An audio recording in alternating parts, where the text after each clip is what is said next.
अन्नायया लोभेय तितिक्षा जवे सोई सम्मदिट्ठी समाहिय आया रे विणोए।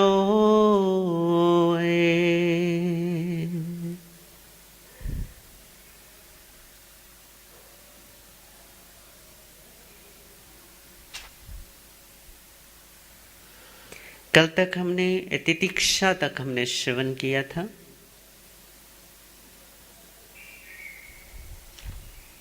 सहनशील होना ये अध्यात्म योग है, यहाँ तक कल हमने समझा था।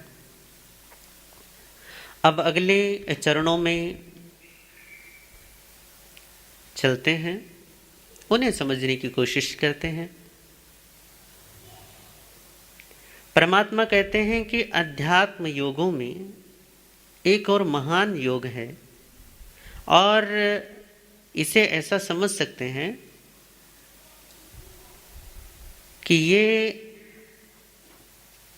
सारे अध्यात्म योगों का श्वास है। जैसे शरीर में बहता हुआ रक्त हमें जीवन देता है, वैसे ही इसे समझना चाहिए अध्यात्म योगों के लिए। वो है, परमात्मा कहते हैं अज्जवे। अज्जवे अर्थात आर्जव।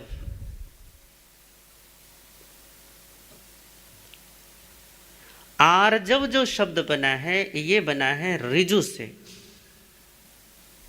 जो ऋजु हो पूरी तरीके से, या जो ऋजु से पैदा हो, उसे आर्जव कहते हैं।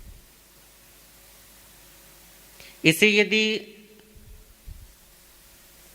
बिल्कुल आसान शब्दों में कहूं तो यह है सरलता,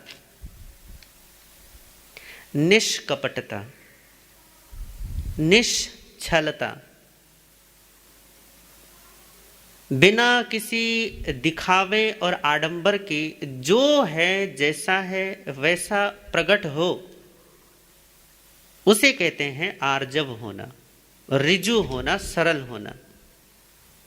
श्री आचार्य सूत्र में परमात्मा ने साधक की एक पहचान बताई है। साधक के लिए एक आवश्यक निर्देश दिया है, जहां अंतो तहा बहिं। जैसे अंदर में हो वैसे ही बाहर रहो। किसी भी प्रकार के बनाव की और श्रृंगार की आवश्यकता नहीं है। एक जमाना था जब हम राम कथा पढ़ते हैं ना, तो उसमें क्या है, जो जैसा है वो वैसा ही है। अब रावण रावण जैसा ही है,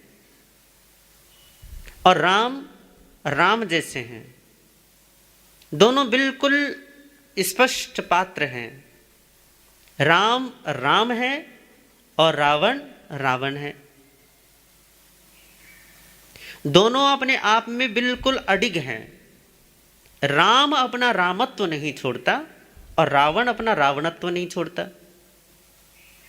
इसे ऐसा समझ लो कि भैया अंधेरा अपना स्वभाव नहीं छोड़ रहा और प्रकाश अपने स्वभाव का त्याग नहीं कर रहा। वहां आप दोनों पात्रों को स्पष्ट अलग देखेंगे। राम अलग, रावण अलग, और दोनों में युद्ध होता है और अंततः राम की विजय होती है। यतो धर्मस् ततो जयः। जहां धर्म है वहां जय है। सत्यमेव जयते नानृतम्। सत्य की ही विजय होती है, अनृत की नहीं, अर्थात असत्य की नहीं।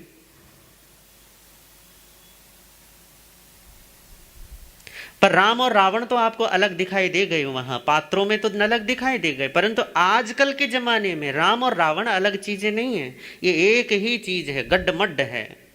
मैं अपने आप में राम भी हूं और अपने आप में रावण भी हूं। अपने में जब कुछ अपनों के लिए या कुछ अपने स्वार्थों के वशीभूत होकर तो कभी राम बन जाता हूं, जब मुझे मतलब होता है तो तब मैं रावण बन जाता हूं।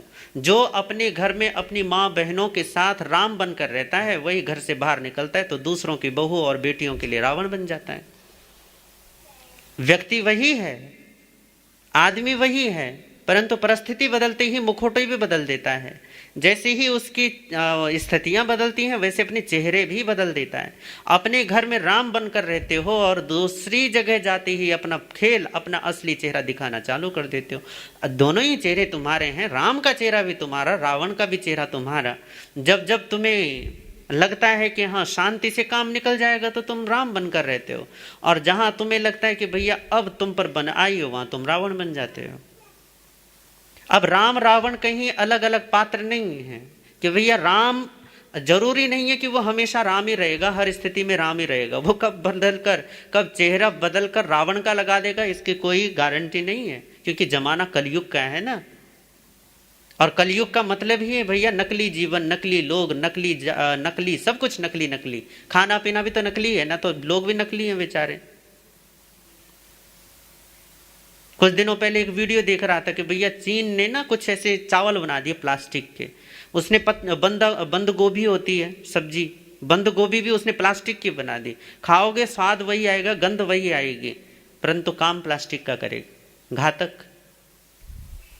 वो चावल भी यदि आप खाओगे, बहुत सारे रेस्टोरेंट में तो वो चावल बनने भी लगे हैं। अब यदि वो चावल खाओगे तो स्वाद और गंध वही सब कुछ आएगा, परंतु वो चावल आपको कितने नुकसान देंगे? नुकसान वो प्लास्टिक वाला देगा।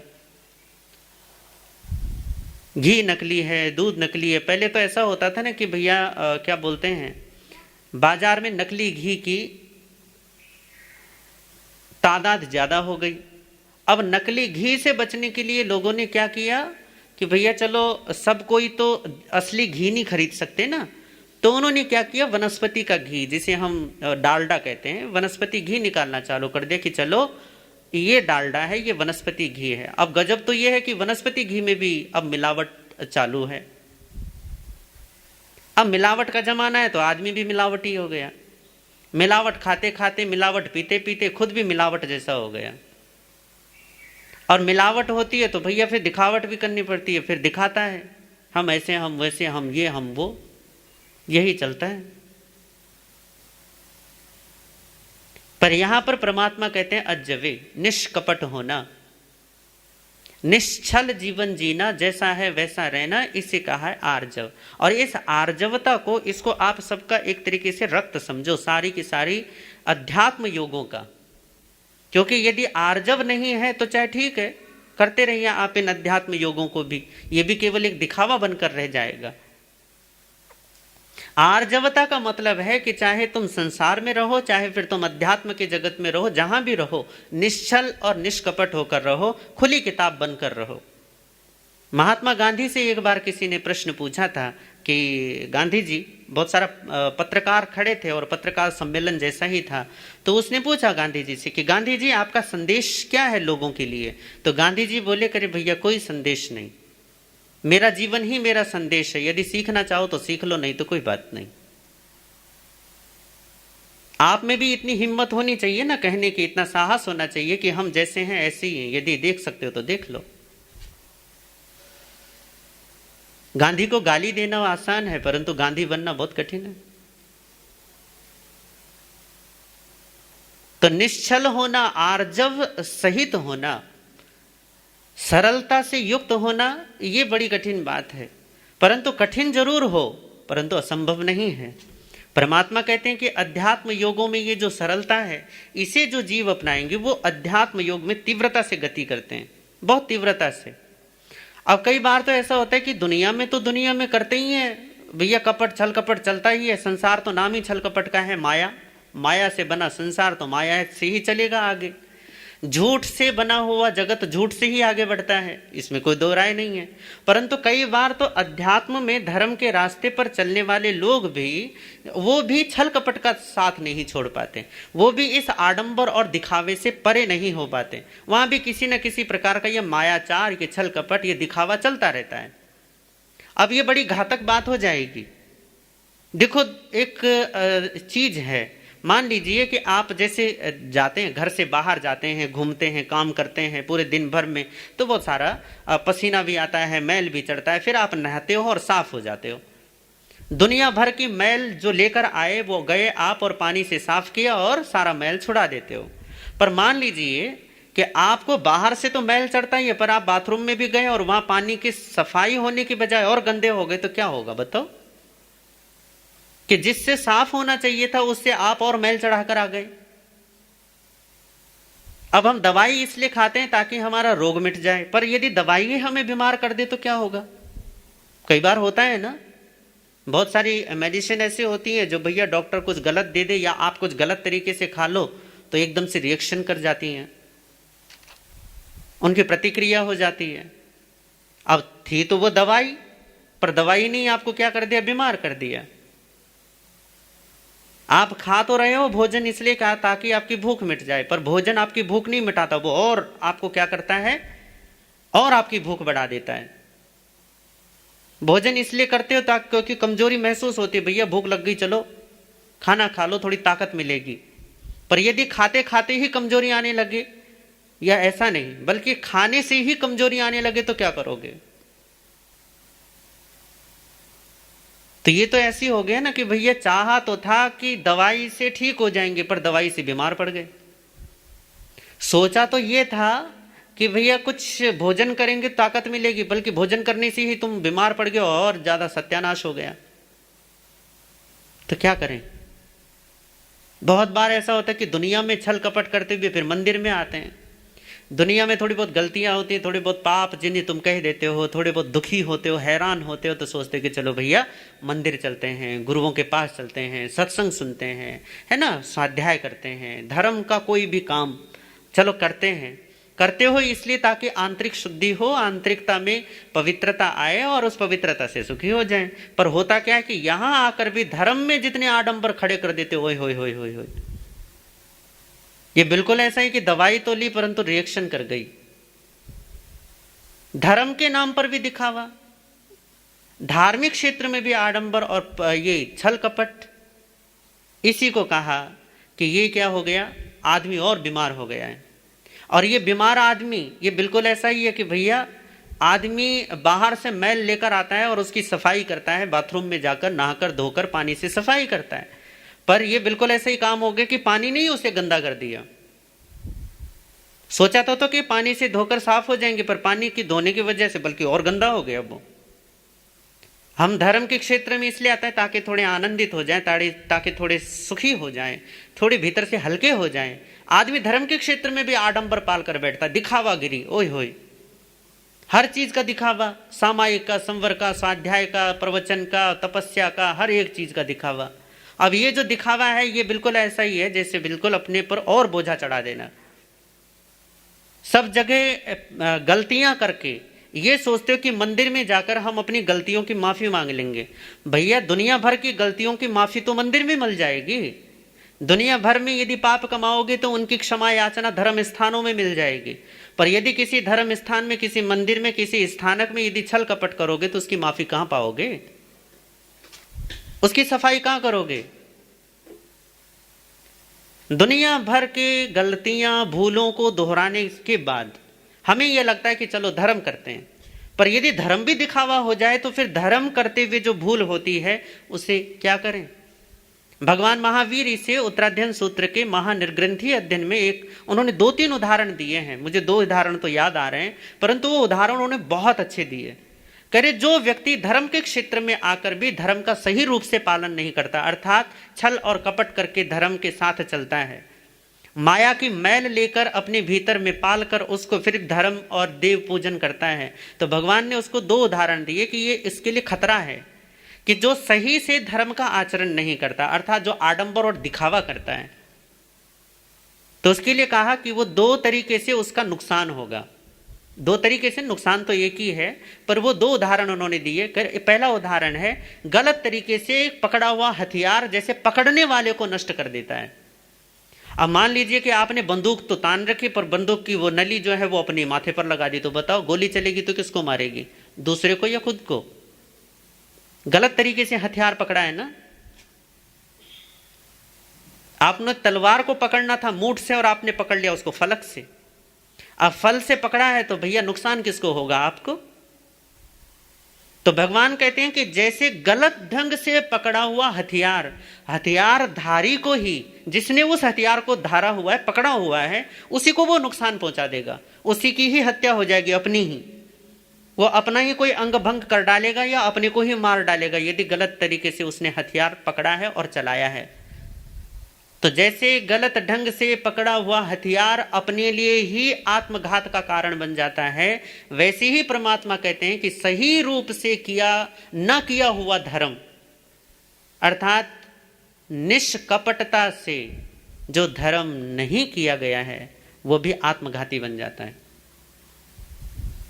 दूसरा उदाहरण उन्होंने दिया कि जैसे एक बेताल को सिद्ध करने वाला, यदि उसने उसे सही ढंग से सिद्ध नहीं किया तो आदमी खुद ही पागल हो जाता है, या बेताल आकर उसका जीवन ही समाप्त कर देता है, क्योंकि सही ढंग से उसने मंत्र सिद्ध नहीं किया। तो जैसे गलत ढंग से सिद्ध किया हुआ बेताल हमारे लिए हानिकारक है, भगवान कहते हैं कि ऐसे ही माया सहित किया गया धर्म भी व्यक्ति के लिए बड़ा घातक है। अब परमात्मा तो सबको समझाते चले गए भैया, सारी बातें आगमों में क्लियर करके चले गए, पर यदि हम ना माने, हम ना सुधरे तो कौन क्या कर सकता है, कौन क्या कह सकता है। तो आर्जव अर्थात सरलता, और ये सरलता गुरुदेव श्री जी से आपने श्रवण किया है, ये 4 प्रकार की होती है। उस पर बहुत ज़्यादा चर्चा नहीं करूँगा, क्योंकि यदि आपको याद हो, स्मरण हो, तो गुरुदेव श्री जी ने बहुत अच्छे तरीके से समझाया है। एक होती है मन की सरलता, दूसरी होती है वचन की सरलता, तीसरी होती है काया की सरलता, और चौथा होता है अविसंवादन योग। मन की सरलता अर्थात मन में किसी भी प्रकार का कोई कपट नहीं रखना, वचन की सरलता अर्थात वचन से किसी भी प्रकार का छल युक्त वचन नहीं बोलना, काया से सरलता अर्थात शरीर से किसी भी प्रकार की छल कपट पूर्ण क्रियाएं और कर्म और व्यवहार नहीं करना, और अविसंवादन योग अर्थात मन वचन और कर्म को एक रखना, इसे अविसंवादन योग कहते हैं। जैसा मन में सोचा है वैसा बोला है, जैसा बोला है वैसा किया है, इसे कहते हैं मन वचन काया की एक रूपता। ये 4 प्रकार की सरलता है। परमात्मा कहते हैं कि धर्म के लिए यही आर्जव भाव है कि व्यक्ति मन से सरल हो जाए, वचन से सरल हो जाए, शरीर से सरल हो जाए, और साथ ही साथ मन वचन काया की एक रूपता साध ले, तो समझ ले उसने बहुत बड़ा काम कर लिया। ये बहुत बड़ी बात हो गई, क्योंकि आपने धर्म के लिए जो मूलभूत जमीन थी वो आपने तैयार कर दी। अब तैयारी के बाद बस बीज बो और फिर देखो फसल ऐसी फटाफट फसल आएगी और फटाफट आपका जीवन धन और धान्य से संपन्न हो जाएगा। बिल्कुल यही कि निष्कपट हो जाना, सरल हो जाना, ये धर्म के लिए जमीन तैयार करने जैसी है। फिर बस उसके बाद बीज बो और बीज अपने आप ही उगेगा, अपने आप फलेगा, अपने आप फूलेगा, अपने आप बढ़ेगा। पर पहले निष्कपट होकर, निश्चल होकर पहले जमीन तैयार करें। तो सरलता आपकी जमीन तैयार करने जैसी है। तो अजवे, उसके बाद कहा सोई। सोई का मतलब है शुचि। शुचि अर्थात पवित्रता।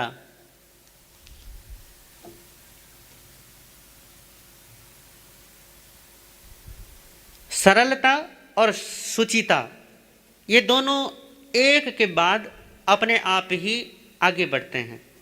एक तो जिसे कहा सरलता है ना, और सरलता के तुरंत बाद भगवान ने क्या कहा, शुचिता। शुचि अर्थात पवित्र होना, सोई। वैसे दोनों ही इसके मतलब होते हैं। सोई का मतलब श्रुति भी होता है, श्रवण करना, और सोई का मतलब शुचि भी होता है, पवित्र होना। दोनों ही लगा लीजिए। अगर दोनों अर्थों को हम ले तो सोई का मतलब श्रुति, श्रुति का मतलब श्रवण, श्रवण का मतलब स्वाध्याय। बोध ग्रंथों का पठन करना, ज्ञानियों के वचनों पर मनन करना, चिंतन करना, रटना नहीं, तोतागिरी मत करना। बच्चों के लिए रटना ठीक है, यदि बच्चों को कुछ रटाते हो तो जल्दी जल्दी रट लेते हैं, चलो उनका काम हो गया, उनको ठीक है। पर यदि आपकी उम्र हो गई है 20 से ऊपर की, तो आप रटने की आवश्यकता नहीं है, यदि बहुत जरूरी नहीं है तो। हाँ, जरूरी है तो ठीक है। साधु साध्वियों के लिए यदि रटना हो तो अच्छी बात है कि वो रटें, फिर चाहे उनकी उम्र कितनी ही हो। यदि किसी के पास रटने की ताकत है, याद करने की, स्मृति में रखने की ताकत है, तो उनको जरूर रटना चाहिए साधु साध्वियों के लिए। पर हाँ, यदि अन्य लोग हैं तो उनको रटने के बजाय उनको समझने पर जोर देना चाहिए। तो श्रुति का मतलब है आप सुनो और समझो, आगम ग्रंथों को पढ़ो और उनको समझने की कोशिश करो। तो जो समझोगे, याद रखना कि रटा हुआ यदि आपने उसकी निरंतरता छोड़ दी, यदि उसको दोबारा दोहराया नहीं, कभी किसी जमाने में मैंने भी उत्तराध्ययन सूत्र के 10 अध्ययन याद किए थे, 10वें कालिक सूत्र पूरा याद था, तत्वार सूत्र पूरा दिमाग में बैठा हुआ था, 25 बोल 9 तत्व तो सारा का सारा घोट कर पिया हुआ था। आज यदि पूछोगे तो 2-4 गाथाएं याद हैं, बाकी सब भूल गया। कारण क्या है? कारण यह है कि वो बार बार के पढ़ने में, बार बार जिससे, क्योंकि भैया उसको बचाने के लिए रोज रोज उसका पाठ करना जरूरी है। अब रोज रोज वो सततता, वो निरंतरता बनी नहीं रहती। अब बनी नहीं रहती तो कारण क्या कि चला जाएगा दिमाग से। पर एक बात आपसे कहना चाहता हूं, बचपन में गुरुदेव श्री रमणीक मुनि जी महाराज साहब के सानिध्य में रहकर हमने, जब हम बैरागी भी थे और साधु बनने के बाद काफी समय तक भी गुरुदेव श्री जी ने हमें बहुत सारे शास्त्र पढ़ाए, और उनमें कुछ कुछ शास्त्र तो 1-1, 2-2, 3-3 बार, गुरुदेव श्री जी का एक बार संपर्क हुआ था देहरादून में, तो हम देहरादून में थे, तो पहले भी बात हुई होगी, तो पूछा होगा कि भैया आजकल क्या चल रहा है, तो गुरुदेव श्री ने कहा कि आजकल ना बच्चों को हम स्वाध्याय करवा रहे हैं उत्तराध्ययन का। फिर दूसरी बार बात हुई तो दूसरी बार पूछा भैया और आजकल क्या चल रहा है, तो गुरुदेव फिर बोले आजकल फिर से उत्तराध्ययन चल रहा है। तो क्या करे भैया, ये उत्तराध्ययन का बार बार उत्तराध्ययन ही पढ़ाते रहोगे या कुछ और भी पढ़ाओगे?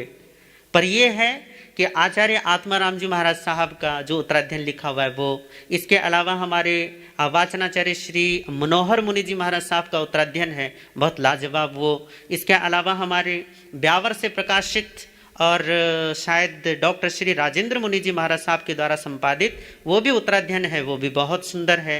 अब तो हमारे तेरापंथ धर्म संघ में जो वहाँ पर वाचना हो रही है, उसमें भी उन्होंने भी उत्तराध्ययन का एक बहुत ही सुंदर संस्करण निकाला है, वो तो मैंने पढ़ा नहीं, पर गुरुदेव श्री जी ने ये तीनों के तीनों उत्तराध्ययन हमें पढ़ाए। आचार्य आत्माराम जी महाराज का पढ़ाया, फिर मनोहर मुनि जी महाराज साहब का पढ़ाया, फिर ब्यावर से प्रकाशित वो आगम पढ़ाया, तो ये पढ़ाया। 10वें कालिक सूत्र के 1-1, 2-2 वृत्तियां पढ़ाई। इसके अलावा ज्ञाता धर्म कथांग सूत्र पढ़ाया, उपासक दशांग पढ़ाया। उस जमाने में उन्होंने जो हमें पढ़ाया था, अब उनके समझाने की शैली के तो आपको पता है, यदि आपने कभी उनके प्रवचन सुने हो तो आपको पता होगा कि कितने अच्छे ढंग से समझाते हैं, एक्सप्लेन करते हैं। उन्होंने जो बातें हमें समझाई, हम रटा हुआ तो भूल गए पर उनकी समझाई हुई बात आज तक नहीं भूले। कारण क्या है? क्योंकि रटा हुआ तो चला जाएगा पर समझा हुआ कभी नहीं जाएगा, जीवन के आखिरी तक रहेगा। तो इसलिए कहा श्रुति का मतलब है सुनो और समझो।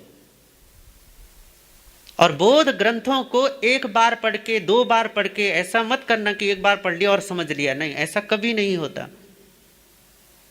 परमात्मा की वाणी अनंत ज्ञान से संपन्न है, एक एक सूत्र अनंत ज्ञान से संपन्न है। कारण क्या है कि जितनी बार पढ़ोगे उतनी बार नई स्फुरना होती है, नया बोध होता है। एक एक अक्षर अनंत अनंत पर्यायों से युक्त होता है, ये जैन मान्यता है। पर्याय का मतलब अनंत अवस्थाओं को धारता है, उसकी अनंत फॉर्म है। अगर एक एक अक्षर अनंत अनंत पर्याय का धारी है तो बताओ कि एक एक गाथा में कितना गहन ज्ञान भरा होगा।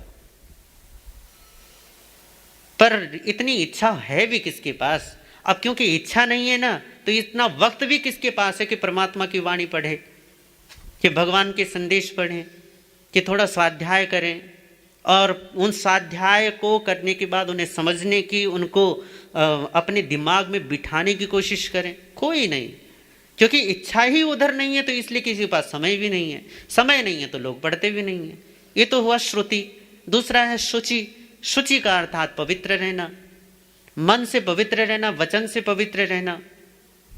आद्य गुरु शंकराचार्य अपने शिष्यों के मध्य में बैठे थे और शिष्यों ने कहा कि गुरुदेव आप बताइए कि तीर्थों में महान तीर्थ कौन सा है, कि सबसे बड़ा तीर्थ कौन सा है इस संसार में, जिसकी तीर्थ यात्रा करें और आदमी क्या हो जाए, पार हो जाए।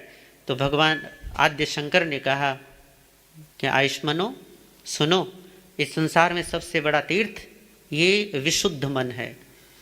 जिसके पास ये मन विशुद्ध मन है, जो विशुद्ध मन का, शुद्ध मन का, पवित्र मन का स्वामी है, वो उसके पास सबसे बड़ा तीर्थ है। उसकी सारी तीर्थ यात्राएं सफल हैं। महाभारत का युद्ध समाप्त हुआ और युधिष्ठिर को और उसके चारों भाइयों को एक गिल्ट पैदा हो गया। वो ये था कि यार इतने सारे लोग मारे गए केवल इस छोटे से राज्य के लिए। एक छोटे से जनपद की ही तो बात थी ना, कुरु जनपद। अब इतना बड़ा युद्ध हो गया और वो उस युद्ध में उस जमाने के सारे बड़े राजा और बड़े जनपद शामिल हो गए। दो परिवारों की, मतलब कि चाचा और चचेरे भाइयों का ही तो युद्ध था आपस में, और किसका युद्ध था।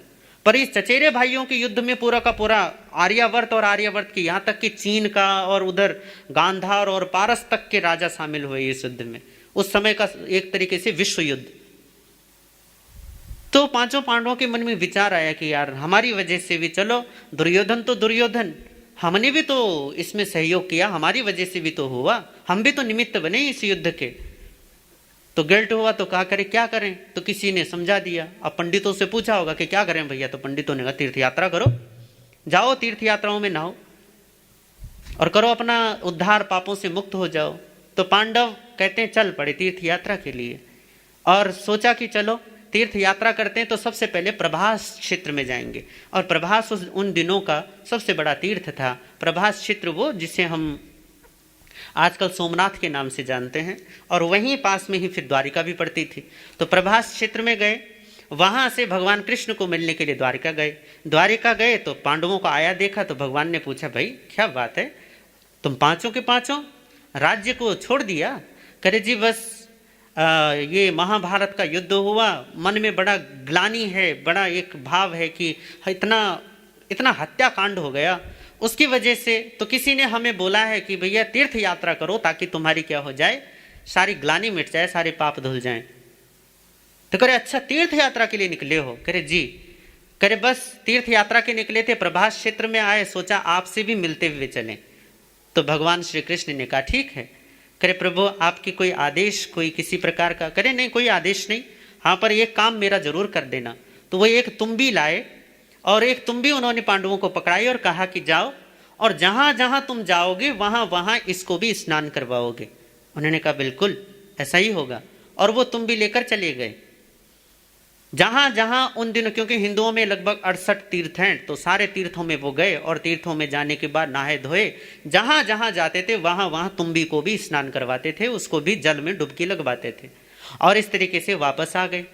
वापस आए और सबसे पहले श्री कृष्ण के पास गए ताकि उनकी तुम्बी वापस सौंप दी जाए उनको। तो तुम्बी देने के लिए वापस आए तो श्री कृष्ण ने देखा कि आ गए भाई। करे जी कैसी रही तीर्थ यात्रा। करे बहुत ही बढ़िया रही। करे अच्छा।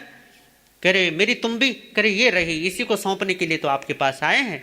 तुम्बी पकड़ाई। करे अरे वाह मेरी तुम्बी तो बड़ी पवित्र हो गई, इतनी नदियों में, इतने सरोवरों में, इतने पवित्र तीर्थ स्थानों में स्नान कर कर आई है, ये तो बड़ी पुण्य भय, ये तुम्बी तो बड़ी पुण्यवान तुम्बी है, इसने तो बड़ा लाभ कमाया है, ये तो बड़ी पवित्र तुम्बी है। तो उन्होंने क्या किया, पास में ही चाकू रखा था उसको संवारा और संवार कर उन्होंने कुछ टुकड़े पांडवों को दिए और एक टुकड़ा खुद अपने लिए।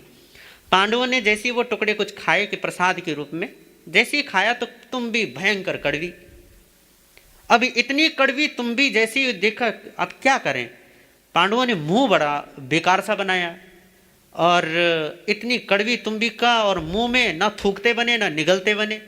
निगल इसलिए सकते क्योंकि भैया इतनी कड़वी तुम्बी अंदर जाएगी तो भैया जो अंदर में सब बाहर लेकर आ जाएगी, और थूक इसलिए नहीं सकते क्योंकि सामने श्री कृष्ण बैठे, कहेंगे कि प्रसाद थूक दिया। अब बड़ी पेशोपश में ये तो सांप सुतुंदर वाली बात हो गई ना, निगल सकता नहीं और उगल सकता नहीं। तो कृष्ण ने उनके मुंह देखे और कहा कि क्या हो गया, क्या बात हो गई, ऐसे मुंह क्यों बना रखे। करे प्रभु बहुत कड़वा है, भयंकर कड़वा है, जहर है जहर। कह रहे हैं ये जहर है। करे बिल्कुल ये भयंकर कड़वा है, इतना कड़वा, इतनी कड़वी तुम्बी, हम इसे निगलेंगे तो ये तो हमें उल्टी हो जाएगी वापस, तो अब क्या करें। तो क्या करे भाई थूक दो। पांडवों ने थूका, कुल्ला किया, भगवान के पास आए और भगवान के पास बैठे। तो भगवान बोले करे यार मेरे को बात समझ में नहीं आई। करे क्या। करे तुम लोगों ने इस तुम्बी को नहलाया या नहीं नहलाया, इसको धोया था नहीं धोया था। करे जी बिल्कुल धोया था, बल्कि एक एक बार नहीं 2-2 बार धोया था। जब भी हम किसी तीर्थ में जाते थे तो पहले, सबसे पहले तुम भी नहाती थी, फिर उसके बाद जब हम स्नान कर लेते थे फिर इसको दोबारा डुबाते थे। हमने तो प्रत्येक तीर्थ में एक एक बार स्नान किया, पर इसको तो हमने 2-2 बार स्नान करवाया। तो क्या करे भैया, 2-2 बार स्नान करवाने के बाद भी इसकी कड़वाहट नहीं गई, ये कड़वी की कड़वी रह गई। ये तो बड़ी आश्चर्य की बात है, इतने तीर्थों में नहाने धोने के बाद भी ये कड़वी कैसे रह गई। तो युधिष्ठिर हंसते और कहते, करे माधव क्यों आप मजाक करते हो, आप तो हंसी ठिठोली पर उतर आए। करे क्यों, हकीकत तो है भैया, इतने पानी में नहाने के बाद भी इसकी कड़वाहट क्यों नहीं गई। करे ये तो साधारण सी बात है ना, क्योंकि हमने इसे बाहर से धोया और इसकी कड़वाहट तो अंदर है, इसकी कड़वाहट अंदर है और इसको धोया गया बाहर से, तो बाहर से धोने पर अंदर की कड़वाहट कैसे मिटेगी।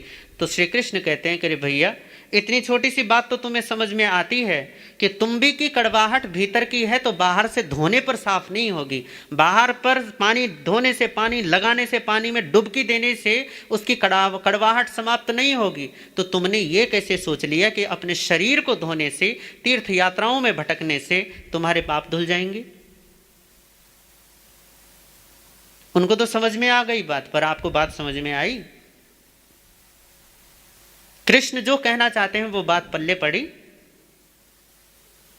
कृष्ण केवल इतनी सी बात स्पष्ट करना चाहते हैं कि शरीर को नहाने से, चाहे तुम गंगा में नहाओ, नर्मदा में नहाओ, गोदावरी, कृष्णा, कावेरी, इन सारे नदियों में जा जाकर लोटपोट हो जाओ।